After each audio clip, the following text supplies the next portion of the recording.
from Ali. Ali, do you think Khabib is an easy fight? No way. Khabib walks around, I think, around 185. He's big. He just won't have to cut as much. Is he naturally as big as George? Maybe not. Okay, listen, I'm not 100% sure about that. I've been next to Khabib when he was big. I'm telling you, the guy's a big dude. Is it an easy fight? Absolutely not. It would be an ultra mega competitive fight. Am I looking for easy fights for George? One, it's not an easy fight. And two, Khabib asked for this fight. Khabib said he wanted this fight. So it wasn't me that chose the fight. George makes it a point never to call out smaller fighters. So he would agree with you that it's not right. I would agree with you it's not right. However, BJ Penn called out George. Our side accepted. Khabib called out George. We're interested in that fight as well. As a team, we're interested in that fight as well. I've talked to George about it in the past. Can we agree on terms? That's another issue.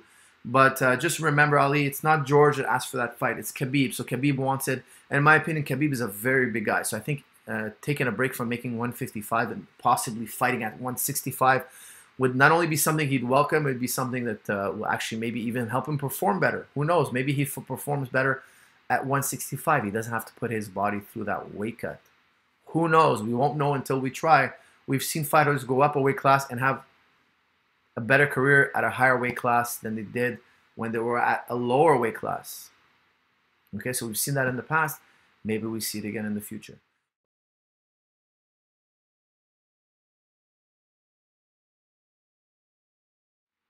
No BJJ gym near me. Does learning on YouTube count? Thanks, coach. That's from Jojo. Yeah, it's better than nothing. When I started training, I used a lot of not YouTube, because back then it wasn't even active YouTube. I don't think there was even YouTube when I started doing jiu-jitsu.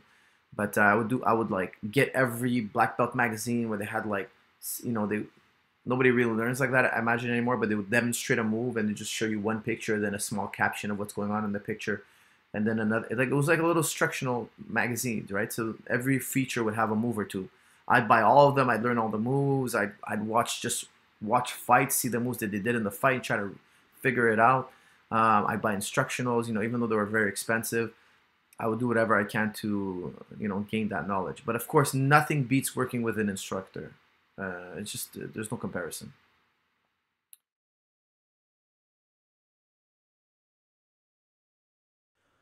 Wilder versus Prime Mike Tyson. That's from Gumby Y5. That is such a great question. And look, I'm going to tell you straight up, Mike Tyson. That's how great Mike Tyson was. Wilder is an incredible fighter, but Mike Tyson was another level. Mike Tyson didn't fight in the golden age of boxing, but his age of boxing was greater, in my opinion, than the current age we are in today. Okay? I'm not saying he was in the golden age of boxing like Ali was. Foreman, Ali, Frazier. That was, in my opinion, the golden age of heavyweight boxing. There's never been a greater age. Maybe in the future we'll see a greater age, but in my opinion, there was no greater age. Tyson just simply crushed everybody in his prime, and he was in a greater age. So I think I would pick Tyson. I think Tyson would eventually land those body shots. He'd be more active, and he'd put away Wilder. Tyson could knock you out with both hands. Wilder, it seems it's more about his right hand. He's got a cannon in the right hand.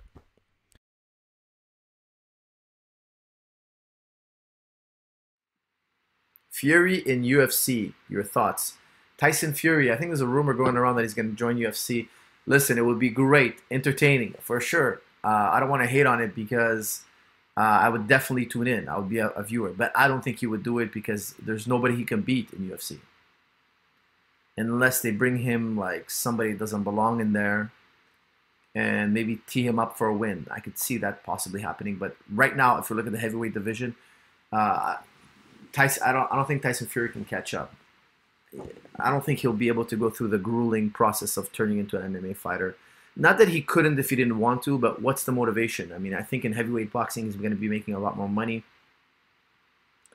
So that's going to take up a lot of his time. I think they'd have to offer him a ridiculously high purse for him to go into training for real in MMA. And if he did, it would be very difficult to catch up the ground that he needs. There's so many great heavyweights, so I don't think he'll be champion. And even in the top 20, there's guys with too much wrestling, too much jiu-jitsu for him. It took him years to catch up. Too many years to catch up.